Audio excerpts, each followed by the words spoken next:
Ako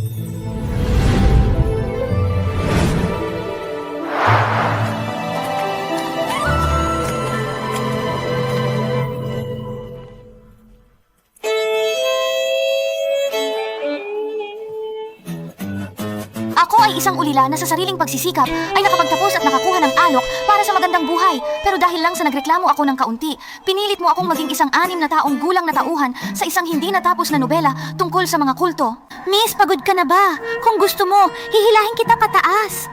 Ito ang eksena sa libro ni Yan Ruxue, kung saan pagkatapos niyang makuha ang pagkakataon at sumali sa sekta, naisip niyang nakakahiya na dati siyang alalay ko, kaya't kasama ang mga kapatid sa sekta. Ginawa nila akong isang taong gamot. Pero ang hirap umakyat ng bundok, hindi ko na makita ang tuktok. Ang sakit na ng mga binti ko. Baka mas mabuti pang bumalik na tayo. Hinihintay pa tayo ni Tia sa paanan ng bundok.